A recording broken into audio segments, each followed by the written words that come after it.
മലയാളികളുടെ മനസ്സിൽ എപ്പോഴും നിലനിൽക്കുന്ന ഒരു പേരാണ് മഞ്ജു വാര്യർ.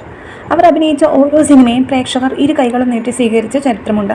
കഥാപാത്രങ്ങളിലൂടെ അവർ നമ്മളോട് സംസാരിച്ചിട്ടുണ്ട്, ചിരിപ്പിച്ചിട്ടുണ്ട്, കരയിപ്പിച്ചിട്ടുണ്ട്, ചിന്തിപ്പിച്ചിട്ടുണ്ട്.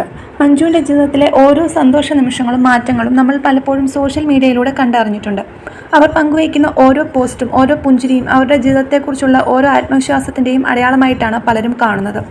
സ്വന്തം ജീവിതം സ്വന്തം രീതിയിൽ ആസ്വദിച്ച് ജീവിക്കാനുള്ള അവകാശം എത്ര മനോഹരമാണെന്ന് അവർ നമ്മെ ഓർമ്മിച്ചുകൊണ്ടേയിരിക്കുന്നു. ഇപ്പോൾ അടുത്തിടെ ഒരു ചടങ്ങിൽ വെച്ച് മഞ്ജു വാര്യർ വിവാഹത്തെക്കുറിച്ച് പറഞ്ഞ ചില വാക്കുകളാണ് ആളുകൾ ഏറ്റെടുത്തിരിക്കുന്നത്. വിവാഹം ഒരു സ്ത്രീയുടെ ജീവിതത്തിൻ്റെ തുടക്കമോ അവസാനമോ അല്ല എന്ന അവരുടെ ചിന്ത ഇന്നത്തെ സമൂഹത്തിൽ വളരെ പ്രസക്തമാണ്. വിവാഹം മാത്രമല്ല, ജീവിതത്തിലെ ഒരേ ഒരു ലക്ഷ്യവും അളവ് പോലും. അങ്ങനെ ചിന്തിക്കുന്ന, സ്വന്തം സ്വപ്നങ്ങൾക്കും തീരുമാനങ്ങൾക്കും വില നൽകുന്ന സ്ത്രീകളെ ഇന്ന് നമ്മുടെ സമൂഹത്തിൽ കാണാൻ കഴിയുന്നുണ്ട്. അതോടൊപ്പം തന്നെ അത്തരം ചിന്തകൾക്കൊപ്പം നിലനിൽക്കുന്ന നല്ല മാതാപിതാക്കളെയും നമുക്കിന്ന് കാണാം. മക്കളുടെ സന്തോഷം അവരുടെ തീരുമാനങ്ങളിൽ നിന്ന് കണ്ടെത്തുന്ന സമൂഹത്തിൻ്റെ ചട്ടക്കൂടുകൾക്കപ്പുറം ചിന്തിക്കുന്ന മാതാപിതാക്കൾ. ഇത് സമൂഹം എത്രത്തോളം മുന്നോട്ട് നീങ്ങിക്കൊണ്ടിരിക്കുകയാണ് എന്നതിൻ്റെ ഒരു തെളിവാണ്. വിവാഹം ഉണ്ടെങ്കിൽ മാത്രമേ ജീവിതം പൂർണ്ണമാകൂ എന്ന പഴയ ചിന്തകൾ പതിയെ മാറി തുടങ്ങി. ഇതെല്ലാം കാണുമ്പോൾ വളരെയേറെ സന്തോഷം തോന്നുന്നു എന്നാണ് മഞ്ജു വാര്യർ തുറന്നു പറഞ്ഞത്.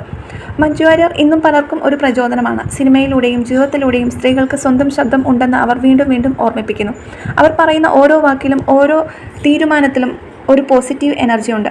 അതാണ് ഇന്നും എന്നും മഞ്ജു വാര്യരെ മലയാളികളുടെ ഹൃദയത്തിൽ പ്രത്യേക സ്ഥാനത്ത് നിലനിർത്തുന്നത്.